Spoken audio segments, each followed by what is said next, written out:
હિન્દી ફિલ્મનું ગીત છે ને, ધીરે ધીરે બોલ કોઈ સુન ના લે. ગુજરાત ભાજપમાં પણ હાલ કેબિનેટ વિસ્તરણને લઈને બિલકુલ આ પ્રકારની પરિસ્થિતિ સર્જાઈ છે. ગુજરાતના પ્રદેશ પ્રમુખનું કોકડું ઉકેલા ગયા બાદ પણ હવે ગુજરાતમાં કેબિનેટ વિસ્તરણની તૈયારીઓ પૂરજોશમાં ચાલી રહી. ધારાસભ્યો અને તેમના સમર્થકો ચાતક પક્ષીની જેમ કેબિનેટ વિસ્તરણની રાહ જોઈને બેઠા છે. ઘણા સંભવિત દાવેદારોએ તો મીઠાઈના ઓર્ડર પણ તૈયાર રાખ્યા, એટલે કે નામ જાહેર થવાની સાથે જ તરત આપી દેવાય. કેબિનેટના વિસ્તરણમાં ઘણા પરિબળો ધ્યાનમાં લેવામાં આવતા હોય છે. તેમાં ગુજરાતના દરેક ઝોન, કચ્છ, સૌરાષ્ટ્ર, ઉત્તર મધ્ય અને દક્ષિણ ગુજરાતની યોગ્ય પ્રતિનિધિત્વ મળે તે સુનિશ્ચિત કરવામાં આવતું હોય છે. તેની સાથે જ ગુજરાતમાં જાતિગત સમીકરણો પણ ધ્યાનમાં રાખવામાં આવતા હોય છે. તેમાં 27% ઓબીસી અનામતને ધ્યાનમાં રાખવાનું હોય છે. કેબિનેટ વિસ્તરણ કરવામાં આવે ત્યારે તેમાં ભાવિ ચૂંટણીને ધ્યાનમાં લઈને પક્ષની વ્યૂહરચનાના સંદર્ભમાં પણ પસંદગી કરવામાં આવતી હોય છે. આ સિવાય મંત્રીમંડળમાં પણ નબળી કામગીરી બજાવનારા, નબળી તબિયતવાળા કે નિષ્ક્રિય થઈ ગયેલા પ્રધાનોને પડતા મૂકવામાં આવે છે. તેની સાથે જ મંત્રીમંડળમાં યુવા અને અનુભવી મંત્રીઓ વચ્ચેનું યોગ્ય મિશ્રણ હોય તે પણ ધ્યાનમાં લેવામાં આવી શકે છે. પક્ષ પ્રમુખ તરીકે ઓબીસી ચહેરાની પસંદગી કરવામાં આવે છે તો મંત્રીમંડળમાં ઓબીસીની સાથે જ એસટી અને આદિવાસી આગેવાનોને પણ પ્રતિનિધિત્વ આપવામાં આવે એ આશ્ચર્ય નહીં થાય. પક્ષ સારી રીતે સમજી ચૂક્યો છે કે આદિવાસી વિસ્તારમાં પકડ જમાવી હોય ત્યાં ધારાસભ્યને મંત્રીપદ આપ્યા વગર છૂટકો જ નથી. આથી આદિવાસી અને ઓબીસીના સંયોજન ઉપર પક્ષ કામ કરે તો આશ્ચર્યની વાત નથી. પક્ષ પ્રમુખ તરીકે પ્રમાણમાં યુવાન ચહેરા હોવાથી કેબિનેટમાં પણ યુવા ચહેરાઓ આવે તો આશ્ચર્ય ન થવું જોઈએ.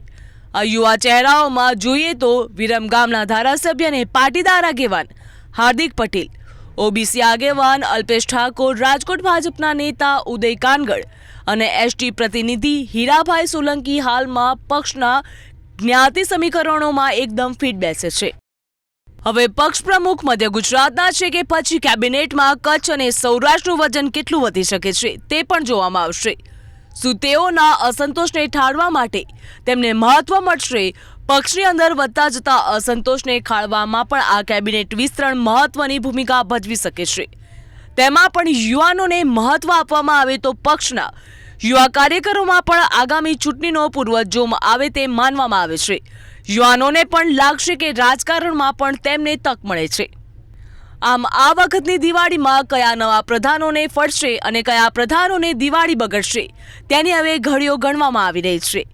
ગુજરાત ભાજપની અંદર હવે 4 કોરા પ્રધાનમંડળના વિસ્તરણને લઈને ચર્ચાએ જોર પકડ્યું. બધા કહી રહ્યા છે કે સંગઠન તો નવા પ્રમુખની નિમણૂક સાથે વેગવંતુ બની જશે. હવે આ નવા પ્રધાનોની નિમીને અને સરકાર સામે એનપીના સાબિત થયેલા પ્રધાનોને વિદાય આપીને સરકારને પણ વેગલી બનાવવાની જરૂર છે. નવા પ્રધાનો અને તેમાં પણ યુવા પ્રધાનો નવા જુસ્સા સાથે કામ કરશે તેમ માનવામાં આવી રહ્યું છે. પીએમ મોદી દેશમાં અને ગુજરાતમાં જે પ્રકારની વિવિધ યોજનાઓ આપી રહ્યા છે તેના અમલીકરણ માટે તેવા સક્ષમ તંત્ર અને આગેવાનોની જરૂર છે જે ઝડપથી અને ત્વરિત ગતિએ કામ કરે તથા કરાવી શકે. આ માટે યુવા અને અનુભવીના સંયોજનની સાથે જ સરકારની વહીવટી પ્રક્રિયાઓ સુપ્રે માહિતગાર હોય તથા સરકારી નીતિઓના યોગ્ય રીતે અમલ કરાવી શકે તેવા પ્રધાનોની તાતી જરૂરિયાત પક્ષને વર્તાઈ રહી છે. તાજેતરમાં જ વિવિધ કૌભાંડોના કારણે પક્ષની છાપ વગોવાઈ ગઈ છે. ત્યારે તેની સાથે સંડોવાયેલા કે તેમાં સામેલ રહેનારાઓ સાથે સંડોવાયેલાઓ મંત્રી પદ માટે વિદાય કરીને નવા અને નિર્ભક ચહેરા દ્વારા પક્ષની જેમ સરકારને પણ જોમવંતી બનાવવાની જરૂર છે.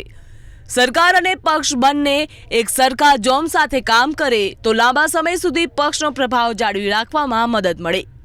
આમ આદમી પાર્ટી અને કોંગ્રેસના યુવાનોને આગળ ધરી રહ્યા છે અને નવી પેઢી તૈયાર કરી રહ્યા છે. તેને ધ્યાનમાં રાખીને પણ ભાજપ પાસે પણ યુવા ચહેરાઓને આગળ લાવવા તે સમયની માંગ છે. યુવાનોની મદદથી જ વહીવટી તંત્રને જોમવંતુ રાખી શકાય. તેની સાથે જ નવા યુવાનો નવા વિચાર અને કામગીરીની નવી પદ્ધતિઓ સાથે લેતા આવતા હોય છે. વળી તે ટેકનોસેવી પણ હોય છે, જે એક વધારાનો ફાયદો છે. ગુજરાતમાં સેમિકન્ડક્ટર તેમજ ઇલેક્ટ્રોનિક્સ, રિન્યુએબલ એનર્જીના સેક્ટરના મોરચે હરણફાળ ભળી રહ્યું. ત્યારે તેને વેગવંતુ રાખવા માટે તેવા જ અભિગમની જરૂર છે. આ અભિગમ યુવાનો સિવાય કોઈ પૂરો પાડી શકે તેમ નથી. હવે પક્ષ પ્રમુખ પદે ઓબીસી ચહેરા લાવ્યા પછી કે કેબિનેટમાં કયા પ્રકારના સંતુલનને અપનાવવામાં આવનાર છે તે હવે ગણતરીના દિવસોમાં જ ખબર પડી જશે.